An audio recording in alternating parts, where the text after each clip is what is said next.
നമസ്കാരം. മലയാളി വാർത്തയിലേക്ക് സ്വാഗതം.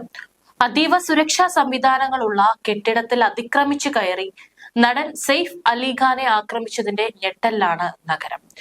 ഖാനെ പോലുള്ള പ്രമുഖർ പോലും ആക്രമിക്കപ്പെടുമ്പോൾ സാധാരണക്കാരുടെ സ്ഥിതി എന്താകുമെന്ന ഭീതി നഗരവാസികൾ പങ്കുവച്ചു. അക്രമിയുടെ കത്തിക്കുത്തേറ്റ സെയ്ഫ് അലിഖാൻ ആശുപത്രിയിൽ സുഖം പ്രാപിക്കുന്നതിനിടെ സംഭവത്തിന്റെ വിവിധ വശങ്ങളെ കോർത്തിണക്കുകയാണ് പോലീസ്. CCTV ദൃശ്യങ്ങളിൽ നിന്നുള്ള പ്രതിയുടെ ആദ്യ ഫോട്ടോ പോലീസ് പുറത്തുവിട്ടു. കെട്ടിടത്തിലെ സ്റ്റെയർ കേസിൽ നിൽക്കുന്ന പ്രതിയുടെ ചിത്രമാണ് പുറത്തുവിട്ടത്.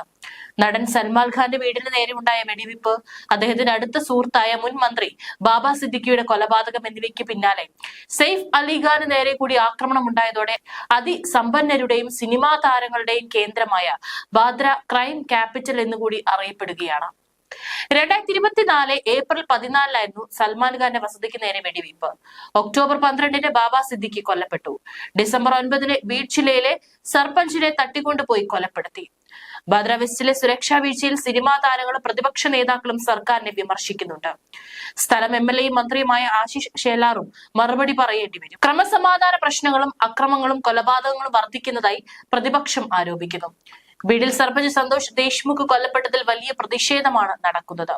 ഇതിൽ NCP നേതാക്കൾ ഉൾപ്പെടെയുള്ളവർ അറസ്റ്റിലായെങ്കിലും 1 മാസം കഴിഞ്ഞിട്ടും മുഴുവൻ പ്രതികളെയും പിടികൂടാൻ കഴിഞ്ഞിട്ടില്ല. നഗരത്തിൽ ആരും സുരക്ഷിതരല്ല.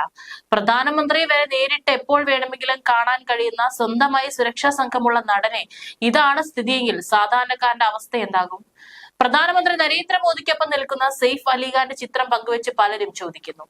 നടൻ സെയ്ഫ് അലിഖാനെ അക്രമി കുത്തിപ്പരിക്കേൽപ്പിച്ചതിൽ ബംഗാൾ മുഖ്യമന്ത്രി മമതാ ബാനർജി, തെലുങ്ക് നടന്മാരായ ചിരഞ്ജീവി, ജൂനിയർ NTR തുടങ്ങിയവർ ഞെട്ടൽ രേഖപ്പെടുത്തി.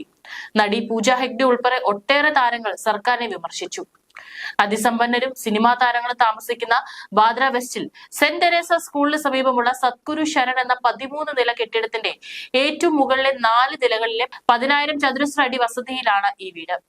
10ാം നില അതിഥികളുടെ മുറിയാണ്. നടനും കുടുംബവും 11ാം നിലയിലാണ്. വീട്ടുജോലിക്കാരും അടുക്കളയും 12ാം നിലയിലും. സ്വിമ്മിംഗ് പൂളും ജിമ്മും 13ാം നിലയും. കെട്ടിടത്തിന്റെ ഗേറ്റിലും ലിഫ്റ്റിന് മുന്നിലും സുരക്ഷാ ജീവനക്കാരുണ്ട്. സുരക്ഷാ ജീവനക്കാരുടെ വിരലടയാളം ഉപയോഗിച്ചാൽ മാത്രമേ ലിഫ്റ്റ് തുറക്കുകയുള്ളൂ. അതിനാൽ അവരറിയാതെ ലിഫ്റ്റ് വഴി ആർക്കും മുകളിലേക്ക് പോകാനാകില്ല. പക്ഷെ അക്രമി കയറിയത് തീപിടുത്തമുണ്ടായാൽ രക്ഷപ്പെടാനുള്ള ഗോവണി വഴിയാണ്. കഴുത്തിൽ ടവലും ഷോൾഡർ ബാഗും ധരിച്ച ഇയാൾ ഇറങ്ങിപ്പോയത് പുലർച്ചെ 2:33. അക്രമം ഇങ്ങനെയാണ്. കുട്ടികളുടെ മുറിയുടെ ഭാഗത്ത് നിന്ന് ആയയുടെ ശബ്ദം കേട്ട് സെയ്ഫ് അലിഖാൻ ഉണരുന്നു. അവിടെ എത്തിയപ്പോഴാണ് അജ്ഞാതനെ കണ്ടത്. തർക്കത്തിനിടെ അക്രമി കത്തിയെടുത്തു. പ്രതിരോധിക്കാനുള്ള ശ്രമത്തിനിടെ സെയ്ഫ് അലിഖാൻ ശരീരത്തിൽ പലയിടത്തും കുത്തേറ്റു. മുറിവുകളുമായി പുലർച്ചെ 3 നടനെ മുംബൈ ലീലാവതി ആശുപത്രിയിൽ എത്തിക്കുകയായിരുന്നു. ഏതായാലും പ്രതിയെ പിടികൂടാനായിട്ട് ഇപ്പോഴും പോലീസിന് സാധിച്ചിട്ടില്ല. ഊർജിതമായ അന്വേഷണമാണ് പോലീസ് നടത്തുന്നത്.